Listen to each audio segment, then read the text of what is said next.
І зараз, за декілька хвилин до Нового року, я вам дещо пообіцяю. І одразу виконаю. Я іду в президенти України. Привет, как дела? Серьезный день, ребята. Ти можеш піти в політику, стати політиком, але при цьому залишитись людиною. Так, я готовий. Дебати відбудуться перед народом України. Даю вам 24 години. Думайте. Я не ваш опонент, я ваш вирок. Я просто людина, яка прийшла зламати цю систему. Коротке питання, на яке відповідь так чи ні? Вам не соромно? 3, 2, 1.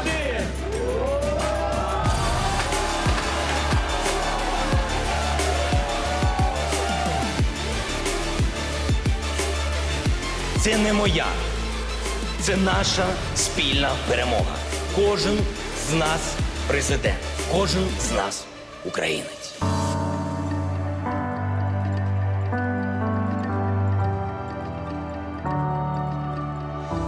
Я пам'ятаю, перші тижні мені здавалося, особливо коли була передвиборча кампанія, мені здавалося, щодня ти проживаєш як рік. Тобто час дуже довго йшов, а потім бац, і пройшов майже дійсно рік. Я думаю, що я буду один з, може, єдиною буду людиною, яка є президентом країни, яка готова говорити відверто. Ось у нас була програма. Ось що з цієї програми ми вже зробили. Можна проаналізувати. Хочеш, давай про це поговоримо. Що не зроблено? Чому? Багато що не зробили. Багато до чого навіть руки не дійшли, але дійдуть. І я дуже хочу, щоб у ваших кабінетах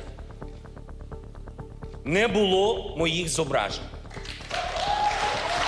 Повісьте туди фотографії своїх дітей. І перед кожним рішенням дивіться їм в очі. Почав із себе, так і є, справедливість.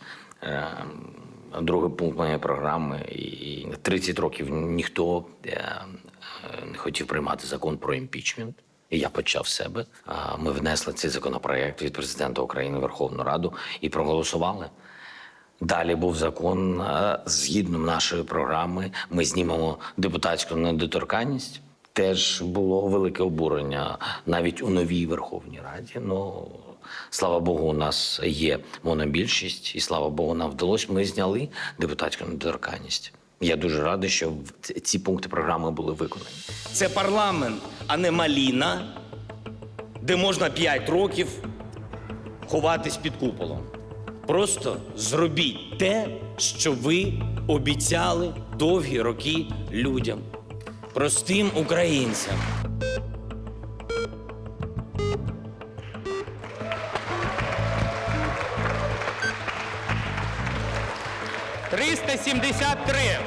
Закон прийнято. Тобто депутат, він така ж людина, як будь-який громадянин України.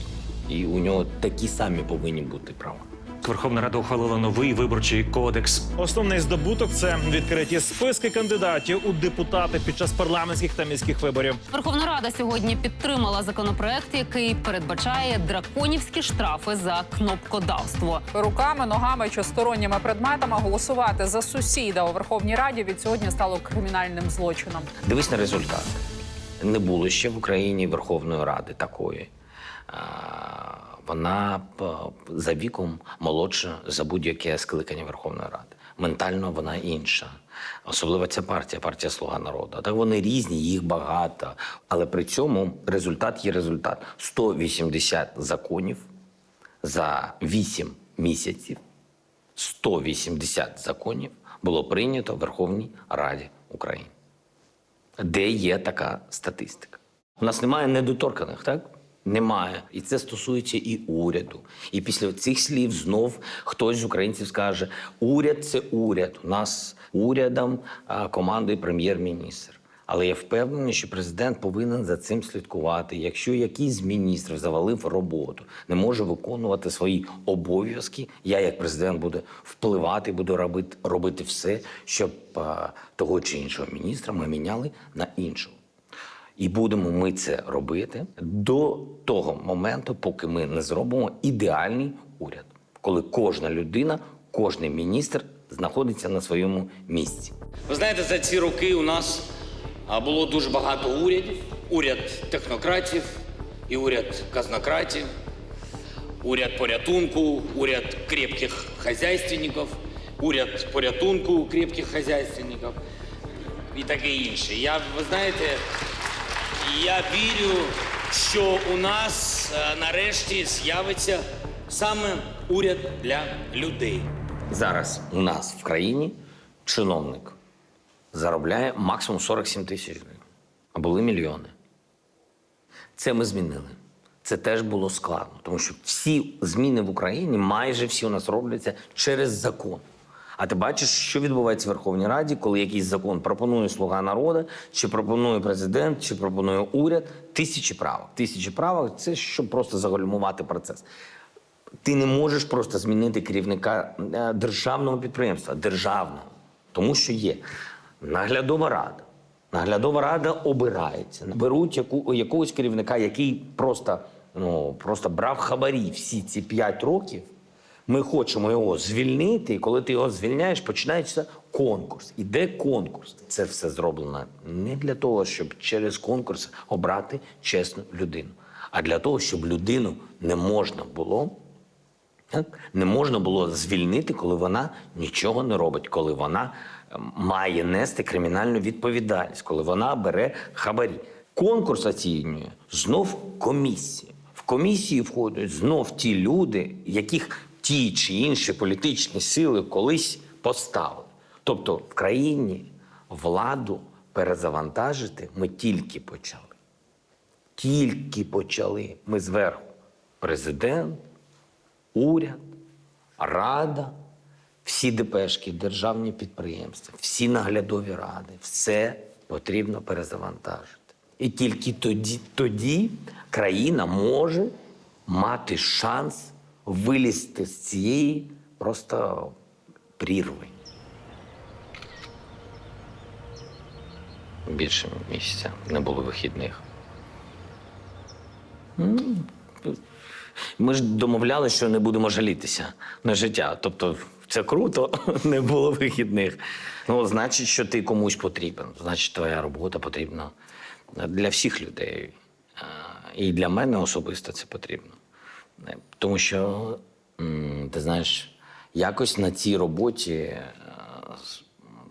роботі просто проживаєш життя. Я думаю, що до цього звикнути не можна. До мого президентства. Ми навчились так жити.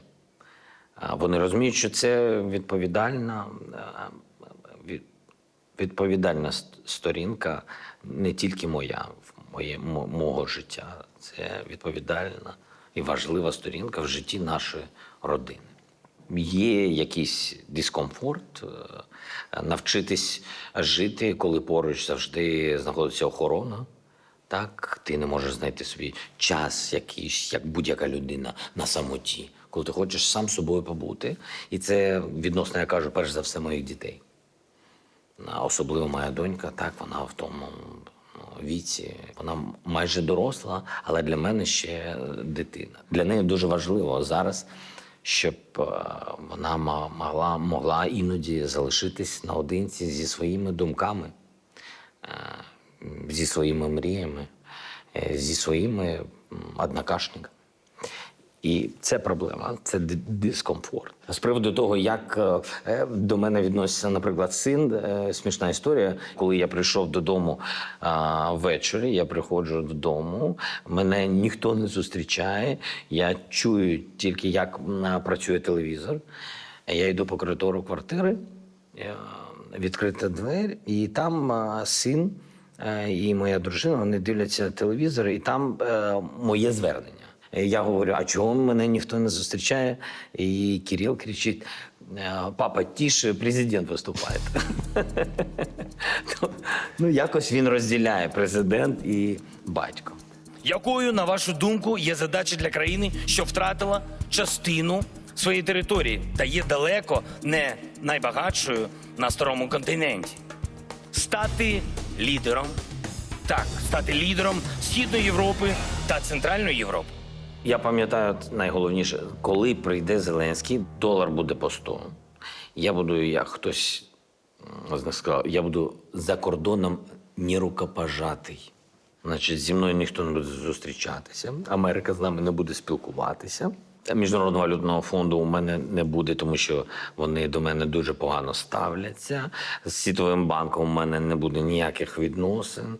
З Європейським Союзом теж нічого не буде. Що стосується НАТО, вони навіть не хочуть мене бачити. Такого дуже багато. Ну, значить, долар не 100, не 100. Що стосується всіх, я про це говорив, всі світові лідери знають одне і бачать, вони знають точно, і вони дуже мене підтримують. Ми з усіма познайомились, вони зрозуміли, чого я хочу, чого я прагну. У них у всіх працює розвідка. Прекрасно працює розвідка. Вони знають, що я жодної копійки не взяв, не вкрав, нікому нічого не повинен. З НАТО відносини є, з Європейським Союзом є прекрасні відносини. З Міжнародним валютним фондом, якщо наша Рада дасть цю можливість, ми підпишемо меморандум, і Україна отримує 8 мільярдів від МВФ, як мінімум, і ще там пару мільярдів від інших європейських фінансових інституцій, там Світовий банк, ЄБРР і таке інше. З Америкою у нас зараз, мені здається, ми стали дуже відомою країною. Зараз Україну знає кожен американець. Не будемо казати, через які причини. Це не важливо. Да, у нас з Америкою міцні відносини зараз. До України було погане ставлення через багато корупційних схем у вищому керівництві країни. Саме через це. Недовіра. Україну люблять. Український народ люблять. І саме через обличчя влади до України був такий, приклеєний штамп корупційної країни. Ми змінюємо це. Батькам дуже складно. Всі щось дзвонять. Дивись, ніхто навіть не розумів, що у нас є стільки друзів, що у нас є стільки близьких знайомих, і їх тисячі. Вони всі дзвонять, щось просять, подивіться туди, подивіться туди. А ось у нас є дуже талановита людина, мій батько відмовляє всім. Як в житті люди щось просять в тебе, ти там чекають, що зараз ти ж батько президента, зараз він допоможе, зараз він кулаком стукне, цю людину візьмуть на роботу. Але ми нікого не пристраюємо. Корумповані суди лякають інвесторів. Лякають не менше за вибухи, чесно кажучи, та постріли.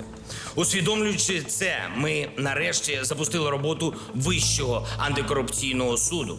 Почали очищення Верховного суду та всієї судової системи. Весна прийде, саджати будемо. Тут треба, по-перше, розібратися нашим громадянам, чого вони хочуть. Тому що частина громадян кажуть, де посадки. І я дійсно цього дуже хочу, і це буде. І це обов'язково буде. Але коли я починаю когось з наших правоохоронців, комусь дзвонити і казати, де результат, ми обіцяли людям, інша частина громадян починає говорити, ти президент, це не твої повноваження, ви не можете до себе кликати правоохоронців. Я кажу, окей, не будемо кликати, будь ласка, правоохоронці, немає телефонного права, нічого немає. Будь ласка, працюйте, робіть свою роботу. Друга частина громадян потім каже, як же вони роблять свою роботу, коли немає результату, немає посадок. Чого вони хочуть більше? Посадок чи впливу президента? Впливу президента на правоохоронні органи з тієї точки зору, що цю людину треба посадити, а цю не треба чіпати, цього впливу немає. Але щотижня визивати їх і казати, де результат, я впевнений, що такий вплив повинен бути. Я впевнений, що саме такий контроль від президента хочуть бачити люди. Верховна Рада проголосувала за зміни до закону про Державне бюро розслідувань. Верховна Рада повернула кримінальну відповідальність за незаконне збагачення. Та цивільну конфіскацію активів корупціонерів. Верховна Рада ухвалила реформу Генеральної прокуратури. В Україні запрацював Вищий антикорупційний суд. Верховна Рада розблокувала розслідування справ Майдану і дала старт перезавантаженню Державного бюро розслідувань. Рада готує до другого читання зміни до закону про запобігання корупції. Здай корупціонера, отримай винагороду. Верховна Рада ухвалила зміни до закону про запобігання корупції. Я досі не розумію, навіщо нам стільки правоохоронних органів. Це значить, що у нас теж це зроблено було для розмиття відповідальності. Ось і все. Тому що коли ми разом всі збираємось, кожен керівник того чи іншого правоохоронного органу, і ти запитуєш просто, дивись, у нас там бурштин крадуть. Заведена кримінальна справа? Він каже, ні. Чому? Не моя підслідність. А чия підслідність? Твоя. Угу. Моя підслідність? Моя. Да, але ж я не можу. Чому? Підозру виписує той. А той підозру. Да, ну ми знайшли винних. Угу. Покараємо, да. Виписав підозру. Там ще через тиждень. Виписав підозру. І що, вручив? Не вручив. Чому не вручив? Так на мені там суд заборон... Тобто це хаос. Правоохоронний хаос. Тому коли ми перезавантажимо всі правоохоронні органи, я впевнений, що держава дойде до того, я навіть не знаю, можна про це говорити, щоб кількість цих правоохоронних відповідальностей скоротилася в нашій країні. Щоб ти знав, що перед тобою сидять 3 людини, і вони несуть повну відповідальність за криміногенну ситуацію, за те, що всі хабарники, авторитети, всі бандити, що вони сядуть в тюрму. Був один генеральний прокурор, він показав результат. Результат був низький. На жаль, але так і є, і треба визнавати, і це є правда. Тому звільнений цей генеральний прокурор взяли іншу, правильніше сказати, взяли іншу. А будемо бачити і чекати на результат. Якщо вона не покаже результат, буде 3-й генеральний прокурор. Детективи Національного антикорупційного бюро затримали колишнього заступника секретаря Ради нацбезпеки і оборони Олега Гладковського. Одеського бізнесмена Вадима Альперіна затримало Національне антикорупційне бюро. Ніч у СІЗО. Максима Микитася, екс-нардепа та співвласника однієї з найбільших будівельних компаній, взяли під варту. 2 місяці за ґратами без права внесення застави для Сергія Пашинського. СБУ спільно з детективами НАБУ затримали заступника міністра з питань тимчасово окупованих територій Юрія Хремчака. Нардеп Ярослав Дубневич зізнався, заздалегідь зібрав сумку в очікуванні арешту. Сьогодні зранку колеги позбавили його недоторканності. Скандальному радикалу Олегу Ляшку у Бориспільській прокуратурі вручили підозру. В Болгарії затримали Олексія Левіна, якого підозрюють в організації нападу на Катерину Гандзюк. Петро Порошенко прийшов на допит у Державне бюро розслідувань. 5-й президент України є фігурантом 16 кримінальних проваджень. Від самого ранку Державне бюро розслідувань та СБУ завітали до спортивного клубу «П'ятий елемент». Це елітний фітнес-клуб. Його кінцевими бенефіціарами є Петро Порошенко та його соратник, колишній нардеп Ігор Кононенко. Пашинські, Свинарчуки, там і ще багато прізвищ. Там є дійсно і кримінальні авторитети, є добре попрацювала і Служба безпеки України. А потім їх відпускають суди. Судову систему в Україні повністю треба перезавантажити. І я впевнений в тому, що там багато суддів нормальних, чесних, дійсно професійних. Я впевнений. Але вибудована така, за всі ці роки вибудована така судова система, що вона не працює. Вона не працює справедливо. Вона, може, і працює професійно, але в іншу сторону. Зовсім в інший бік, так? Тому ми і хотіли перезавантажити. Ти пам'ятаєш судову систему, підготували судову реформу. Складно. Ми це зробимо. Подивіться. Вам сьогодні скаже будь-яка країна світу, і Сполучені Штати, і всі європейці, і внутрі країни всі знають, що змінилось в Україні. Наверху ніхто нічого не бере. Президент нічого не бере. Жодної копійки.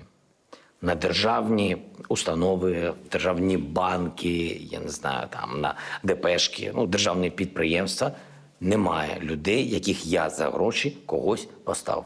Жодної людини. Нижче є проблеми. На середній ланці серед чиновників багато людей, які там ще працюють по 15-20 років, вони незмінні. Я впевнений, що вони не зміняться. Я впевнений, що їх всіх треба чистити. Не, ну вы что, издеваетесь надо мной, ребят? Мы же интеллигентные люди с вами вроде как. Я каждую встречу начинаю как интеллигентный, как меня воспитывали, а заканчиваю как... Не буду говорить. Почему количество раковых заболеваний в Кривом Роге должно зависеть от ваших стратегических планов? Яка машина у вас? В смысле? Машина, в смысле? Автомобіль. Автомобиль Toyota Land Cruiser. Продайте Land Cruiser, 3 миллиона выстачит. Все говорят, лети в Николаев, это самый бандитский город. Это нормально? Чиновники ведут себя как бандиты, что тут непонятно? А зачем ви працюєте? Тобто? Скажіть, будь ласка, якщо ви не можете зупинити контрабанду, а чого ви не звільнитесь? Слухайте, це мичання вже отут стоїть. Якщо можна, я думаю, що головні складнощі – це люди. У мене до вас прохання написати заяву про звільнення. Керівник знаходиться у В якій країні? Я, вибачте, але я не готовий. А як ви? Та я знаю, що ви всі не готові. Ні. У мене питання, в якій країні? Ви що, не чуєте питання? Я не знаю, в якій країні. А як ви з ним зв'язуєтесь? У вас який телефон? Айфон? Уточню, де він. У вас телефон який? Айфон. Айфон? Так. А звідки айфон? Маленька зарплата, мені каже Власов. Вже 30 хвилин. Їх не переробиш, вони не зміняться ні як люди, вони не зміняться як професіонали. І це є правда. На це потрібен час. Тобто кадрів в країні немає. Люди талановиті є. Багато талановитих людей не хочуть йти в політику. Багато. Але з'являються молоді люди, ти бачиш там прем'єр, деякі з наших міністрів, нові люди, в доброму сенсі нові обличчя. Нова українська влада будує рівні правила гри для всіх, очищує судову систему, діджиталізує процеси, втілює життєво важливі реформи та схвалює життєво важливі закони. У нас є все, щоб стати успішною країною. По-різному всі відносимось до землі, наприклад, але зняли мораторій на продаж землі. Тобто в Конституції написано, що власником української землі є громадянин України. І де це? Це правда чи ні? Ні, це неправда, бо власників землі у нас немає. Земля торгується, це тіньовий сьогодні бізнес. Ми зняли мораторій землі. Це тільки початок, тому що, дивіться, там кадастри повинні підготувати, там земельний банк є пропозиції підготувати.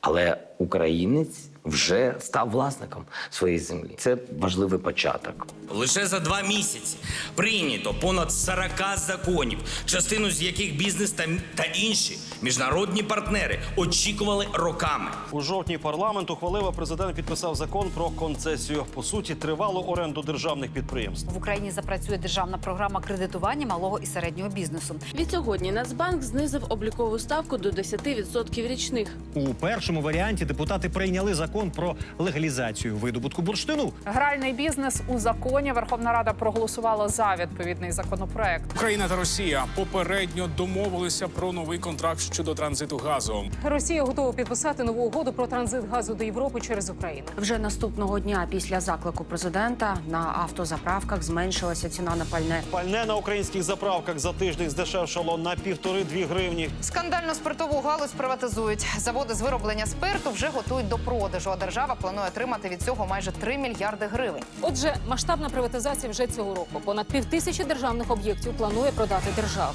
Що таке велика приватизація? Про неї так багато говорять. Слухайте, ми хочемо залучити різні гроші, як українські, перш за все, українського бізнесу, українських звичайних людей, які ховають під подушкою ці гроші, тому що не довіряють банкам, так і іноземні кошти.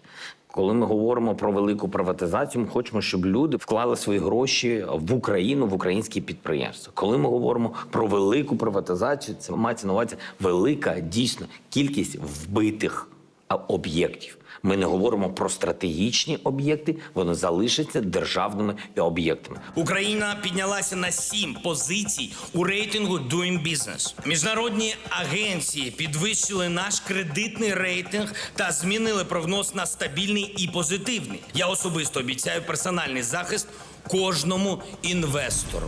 Ну, велике будівництво, я, чесно кажучи, я обіцяв, я впевнений, що ми це зробимо. Всі головні дороги, які з'єднують всі міста в Україні, ми побудуємо за 5 років моєї каденції. Що зараз ми маємо? Ми маємо вже проекти на 4000 кілометрів доріг. Ми їх обов'язково цього року побудуємо. Ми обов'язково всі ці дороги ми завершимо. Я хочу, щоб ми збільшили наступного році ще цю суму в рази. І я думаю, що у нас є шанс побудувати великі інфраструктурні проекти, які теж були заморожені. Наприклад, Запорізький міст. Так? Всі знають про цей міст, який великий, не будувався багато років. Ми його побудуємо за 2 роки. Наприклад, Ахмадіт.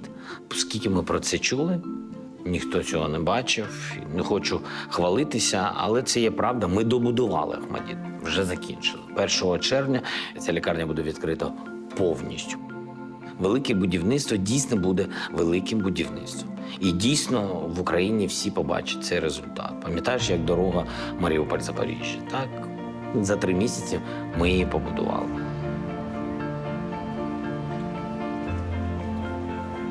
Велике будівництво – це ж не тільки дороги, не тільки мости, це і школи, це лікарні, дитсадочки, стадіони. Зараз, поки коронавірус, з стадіонами складніше. Садочки будуємо, школи будуємо. –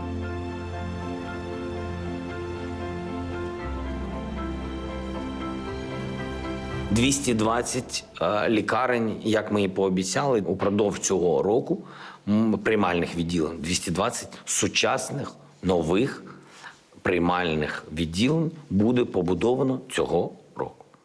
Вигідне дуже географічне розташування, невичерпаний аграрний та індустріальний потенціал і наш найцінніший український ресурс, неймовірно креативні і дуже талановиті люди. Все це наші відповіді на одне питання. Why should you invest in Ukraine? Є проблеми, і ми відверто повинні казати за те, що був заказ від держави України декілька років тому.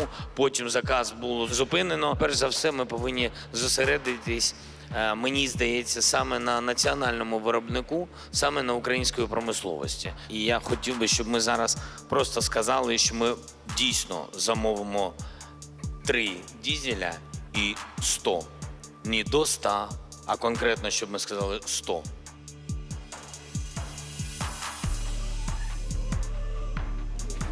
Здравствуйте. Рады всех видеть. Мы вас очень рады. Спасибо. Вы молодцы. Ну, здесь молодежь у нас Мы вас будем поддерживать. А мы вас будем поддерживать. Спасибо. Они выполнили заказ, с ними не рассчитались. Так а чего вы отечественные не покупаете, Виталий Владимирович? Если можно, разберитесь с вопросом, во-первых, возврата финансов. А по поводу, как использовать нашего отечественного производителя, для нас он в приоритете, это мы тогда отдельно с вами поговорим. Я не можу спиною розмовляти з шахтарями, бо я до них приїхав. Якщо можете, шановні журналісти, станьте сюди, будь ласка, почекаємо сюди. Ми знаємо, що заборгованість на сьогодні перед шахтарями, ми будемо її закривати. 2 місяці. Березень, квітень, закрити всі борги. Повністю перед шахтарями. Якщо не будемо це закривати, якщо пропустимо хоч 1 добу, тоді мені здається, що буде справедливо, якщо весь уряд не буде отримувати заробітну плату ці місяці. Ми не говоримо про стратегічні об'єкти, вони залишаться державними об'єктами. В них повинні вкладати гроші держава.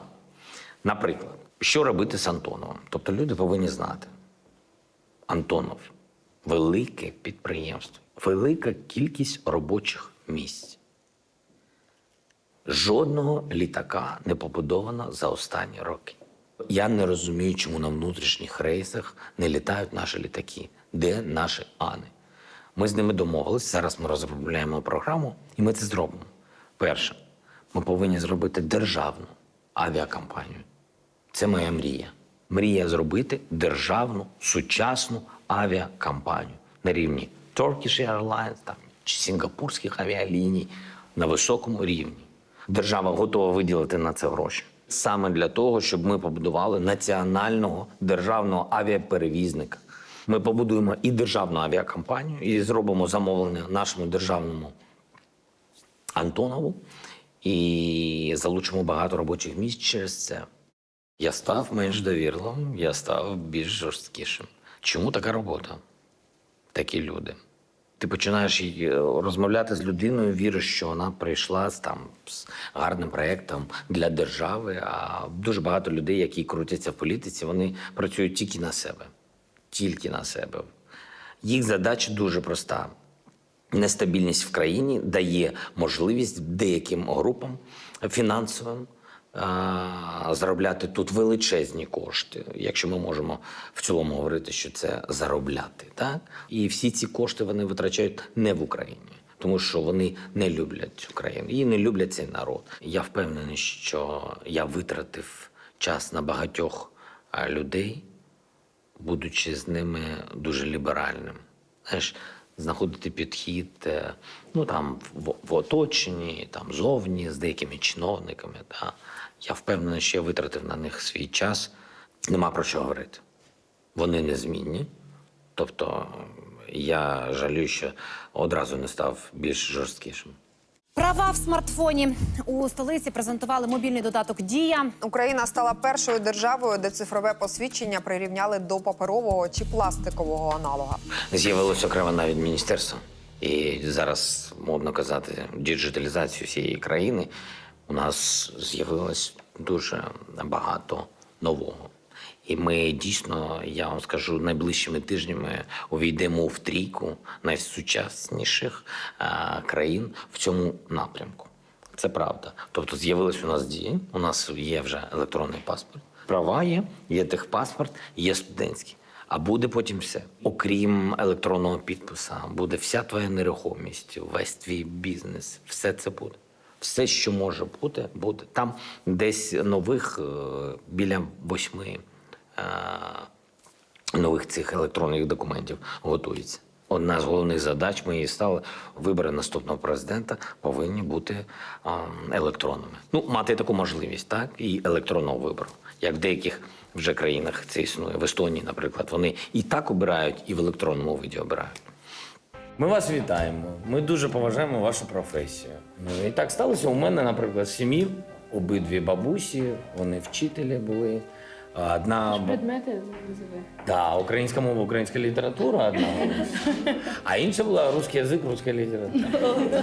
Так, вони, Вона була вчителька географії. Вчитель географії. А батько мій теж все життя науковець і вчитель. Ми завжди пишалися цією професією. Хочемо вас привітати. Ви найкращі, як мені сказали. Я думаю, що ви не ображаєте всіх вчителів в країні. Я думаю, ви одні, скажімо так, одні з найкращих. Так буде чесно. Видатні. Видатні, так. Ми повинні надати імпульс для розвитку української науки. Дуже хочеться, щоб ми вами пишались тут, в Україні, де ви зможете себе реалізовувати на рідній землі. Діагностика онкозахворювань на ранніх стадіях і лікування за допомогою холода. Ми зможемо збільшувати роботу наших теплових електростанцій. Наші підходи дозволяють щонайменше скоротити споживання енергії, що дасть економію в 15 мільйонів євро в рік. Я думаю, що це потрібно державі, і ви нас підтримуєте. І пан міністр енергетики також. Я пишаюсь тим, що я з вами живу в одній країні. Держава для вас, спортсменів, дуже замало робила всі роки. Ми хочемо це змінити і відношення до вас особисто, відношення до спорту. Тому що всі ми дуже радіємо, особливо коли західні коментатори по телеку, коли ти бачиш, коли вони кажуть «Ukraine win». Дорогі українці, ми різні, але ми єдині. Мусимо бути єдині, бо тільки тоді ми сильні. Не сваритись через минуле, а об'єднатись заради майбутнього. Я впевнений, що більшість українців хоче бути однією нацією. Більшості українців неважливо, якою мовою ти один з одним спілкуєшся, до якої церкви ти ходиш. Все це неважливо. Більшість українців У них просто немає часу сидіти в інтернеті, писати пости в Фейсбук. Вони хочуть бути однією країною. І ми для цього все зробимо. Ніколи в житті, я казав, не будемо розкалювати країну. На жаль, поки що теми об'єднання країн, окрім складних часів, от як, наприклад, війна, країна об'єдналась. Коронавірус, Україна об'єдналась. Бажаю здоров'я, дорогі українці. Наша щоденна боротьба з поширенням коронавірусу в Україні триває. Завдання номер 1 – мінімізувати поширення вірусу. Я думаю, ви розумієте, що нам дісталась у спадок далеко не ідеальна медицина. І зараз дуже багато питань до медичної реформи. Найголовніший мінус – моє враження. Я ж не міністр охорони здоров'я, так? Те, що я бачу. А особливо коронавірус зараз показав, що це за медична реформа. Він показав, лікарні не готові. Кількість інфекційних ліжок не готова до такого виклику. Заробітна плата, а це умови наших лікарів, умови, в яких вони працюють, де немає ремонту в лікарні вже багато років. І заробітна плата лікарів дуже мала. Інфраструктури медичної немає. Всі нам казали, що у нас 3 тисячі в Україні. Бути спокійними. У нас є запас, у нас є маски, їх мільйони на складах. У нас є 3 тисячі працюючих ШВЛів. У нас є з вами десятки лабораторій для перевірки тестів. Ну так я вам скажу, у нас було на початок 5 непрацюючих лабораторій. Зараз працюючих 35. У нас ШВЛів з більш-менш працюючих не було навіть 1000. На країну, де 40 мільйонів. Були прострочені маски. Просто якась, знаєш, така ганьба. Ось і все. Тому, коли ми говоримо такими великими літерами, пишемо на кожному там плакаті, ось вона, друга черга медичної реформи. Ми бачимо зараз, що після коронавірусу потрібно змінити повністю підхід. Ми тільки зараз розуміємо, і що ми побачили, що в нас є. Так я вам чесно кажу, у нас, крім медиків прекрасних, і дійсно професійних, і дійсно одних з найкращих у світі. Все це правда. У нас нічого іншого немає. Ось і вся медична реформа. Зараз відбувається все в ручному режимі. Ні, вже є деякі речі, там, вантажі з засобами лікування і з засобами захисту. Все це зараз дійсно вже автоматично виконується. Там більше 20 літаків ми вже відправили і прийняли, так? З вантажами. Ну і у нас дійсно зараз ми запускаємо вітчизняного виробника ШВЛів. Нічого не було. Сьогодні дійсно великий день. День захисника України. Справжніх національних героїв, які щодня боронять нашу батьківщину. Сьогодні ми набагато сильніші та міцніші. Юні хлопці та дівчата, які ще вчора пішли захищати Україну. Пішли захищати неньку без бронежилетів та в кросівках. Сьогодні це лицарі, що стоять на сторожі національної безпеки України. Хочу подякувати нашим військовим. Одна з найсильніших в Європі 200 тисяч армія. Ми готові до всього, але ми хочемо миру. На наших умовах. На умовах сильної армії. Історія несправедлива. Не ми почали цю війну, але нам цю війну закінчувати. Повернення всіх окупованих українських територій і панування миру є моїм завданням. Щодня, крок за кроком, ми рухаємось на шляху до миру. Але це дорога з двостороннім рухом. І ми дуже чекаємо кроків назустріч. Ми не змогли поки що припинити повністю вогонь. Поки що. Я б дуже хотів, щоб ми додавали поки що. Повернули полонених. І це перший крок. Розморозили нормандську зустріч через декілька років. І це другий крок, дуже важливий.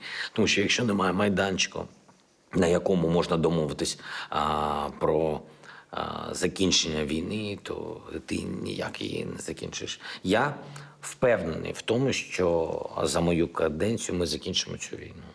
Впевнений особисто. Я говорив, що я готовий чекати 1 рік, готовий працювати 1 рік. Якщо він не буде працювати, мінський процес, то ми будемо міняти тактику. Ми до цього готові. Рік ще не пройшов. Але це повинно статися тільки тоді, коли на Донбасі запанує сталий мир, і Україна відновить свою територіальну цілісність у межах міжнародно визнаних кордонів, коли до нас повернуться наші люди, наші, бо вони українці, і наші всі українські території, і Донбас, і Крим. Ми потребуємо світової підтримки. Ніхто з вас не зможе почувати себе в безпеці, коли йде війна в Україні, коли йде війна в Європі. Ми дійсно тиснемо на всіх. І на росіян, і на європейців. Що таке мінський процес? Як раніше зустрічались в Мінську? Зустрілися раз в місяць, 2 рази в місяць, чи раз на 3 місяці, тому що у когось якісь проблеми різні. Зараз що? Щотижня є відеозустріч Мінської групи. Щотижня. Тобто ми пришвидшили цей процес. І будуть результати. Після кожної мінської зустрічі повинна бути бумага, що ми про щось домовились, і крок вперед ми зробили. Нормандська зустріч була складною зустрічю. Всі це розуміють на найвищому рівні, який тільки може бути. Ніхто країну ж не здав. Нічого такого не підписано. Ніхто на коленях, я говорив, на коленях я буду стояти. Нічого цього не зроблено. Да? Мені здається, що ми вийшли з дуже непоганим результатом. Не обірвався цей діалог, тому що після таких зустрічей люди можуть знов заморозити свої відношення на декілька років, і тоді не буде жодного прогресу. Часткові перемоги, вони, напевно, є. Але будемо чекати на повний результат, коли дійсно ми повернемо наші території в Україну. Ще треба часу. Трішки треба часу.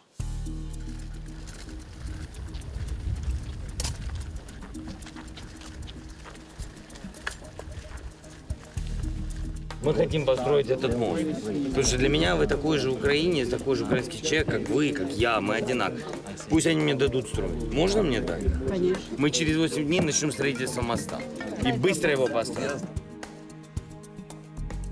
Я хотів, щоб люди, які живуть на тимчасово окупованих територіях, і коли вони приїжджають на нашу територію, контрольовану українською владою, щоб вони бачили, що у нас інше ставлення до людей, інший рівень інфраструктури. Тому ми побудували спочатку мост, потім зробили проєкт, і зараз починаємо будувати всю цю дорогу зі станиці Луганська.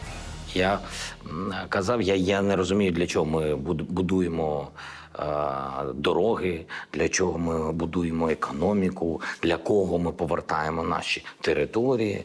Саме для людей. Тому спочатку давайте повернемо людей. Принаймні, спробуємо це зробити. Дійсно було багато перепонів. Пам'ятаєш, перше повернення людей у нас було наших моряків.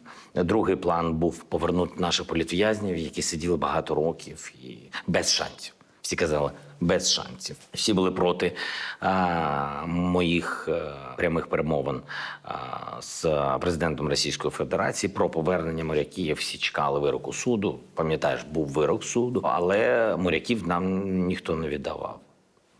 Ми розпочали діалог з президентом Росії про повернення наших моряків. Я запропонував, давай одразу обміняємо людей. Я не розумію, в чому сенс тримати людей за ґратами. В чому сенс цього? Навіщо? Скільки це можна тягнути ще і продовжувати? І ми повернули людей, тому що людина – найвища цінність. Був великий обмін. Ось був результат. 76 людей ми повернули. Сьогодні у нас був вже 3-й обмін, де повернули 20 людей. Ми за це боролися. Я впевнений, що ми в цьому перемогли. Ми – це люди. Люди в цьому перемогли. Люди повернулися до своїх близьких, до своїх дітей. Пам'ятаю їх очі. Я більше навіть дивився тоді не на моряків, я дивився дійсно на очі їх батьків, їх дітей, Всі сльозами, всі плакали, всі обіймали мене. До речі, я казав, причому ось вони, бачу, ось вони повертаються. Ну, дійсно, відчув себе теж їх сином. І мені було дуже приємно.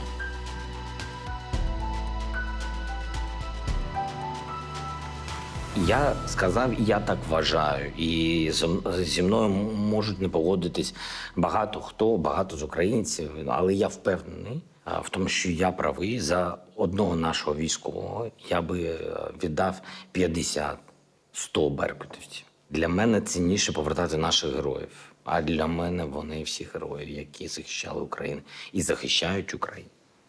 І тих, кого ми повернули, вони продовжують захищати Україну. І це і є наш скарб.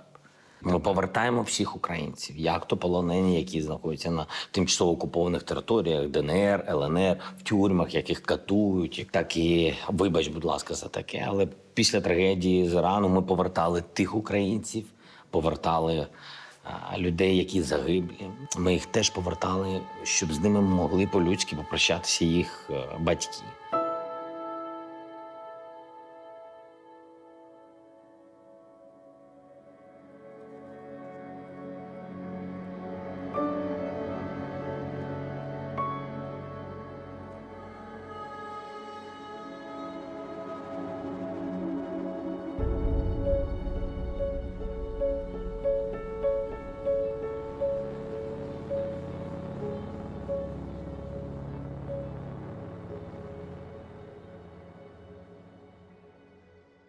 Багато людей кажуть, що у нас така країна сільськогосподарча, така країна, яка готова нагодувати всю Європу, весь світ, бо у нас така земля, так. Але ще раз, найголовніше у нас такі люди. І саме вони є найвищою цінністю. І я хотів завжди змінити відношення держави до громадянина України. Просто як до людини. Ми повинні ставитися. Окремо за браслети, які ви носили. Дуже всіх СМІ, у всіх газетах Російської Федерації все було прописано. Ви з українців. Зараз незвично, я стільки... На Херсонщині відгуляв весілля старший матрос буксира Яни Капу Віктор Безпальченко. До привітань приєднався і президент. Хай вам Бог допомагає, ваші близькі, рідні і всього найкращого. Ми пишаємось вами. Так, Юра підказує. Я вже забув, давно було. Гірко. О, ну і як? М'яко? А скоро у нас будуть дороги нормальні? Правильно. Ось зараз ми подзвонимо з вами. Давайте. Зараз. А скоро у нас будуть нормальні дороги? І дивіться, ми з президентом робимо все для того, щоб більше нормальних доріг стало вже в наступному році. Але все поступово. Якісь дороги відремонтуються в наступному році. Діти почали засинати. Це схоже на казку таку на ніч. Які ще питання? А коли закінчиться корупція? О! Тут є одна людина. Це голова Служби безпеки України. Алло, Іван Геннадійович, а коли закінчиться корупція? Коли ми будемо відповідально відноситися до держави, а держава буде відповідально відноситися до нас. Сказав дуже красиво. А так, щоб діти зрозуміли? Все починається з себе. Не давайте хабарів. Думаєш, що діти тут по 9 років, вони хабарі вже дають? Ви знаєте, як воно все починається? Вони, наприклад, можуть бачити, як хтось щось вирішує. То зробіть їм просто зауваження, що не треба цього робити. Зробіть все по закону або по совісті. Дякуємо. От найголовніше сказав вам Іван Геннадійович. Робіть все по закону або по совісті.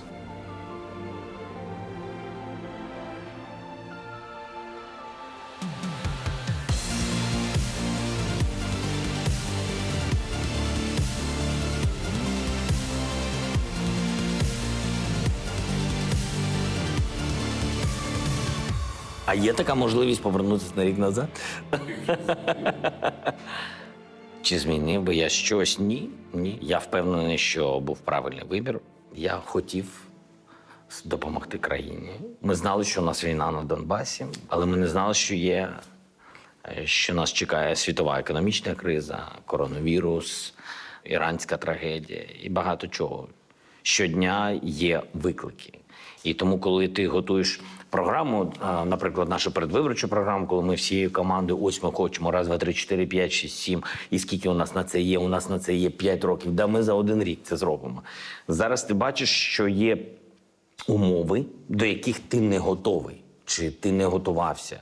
І не тільки ти, суспільство не готувалося, люди про це не знали. І тому деякі твої кроки, а ти ж дуже швидка людина, ти хочеш все змінити, всіх замінити, всіх перемогти, воно всіх, отак прям одразу всіх, воно так,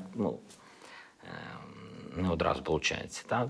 Я дійсно хочу побудувати Україну. Я хочу передати країну, в якій будуть всі дороги.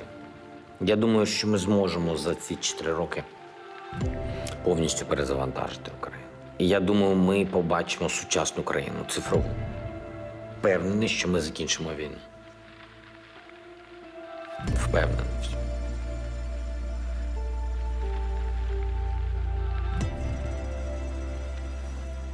І передамо Україну, в якій будуть жити, не хочу згадувати, скільки мільйонів людей, більше, ніж зараз.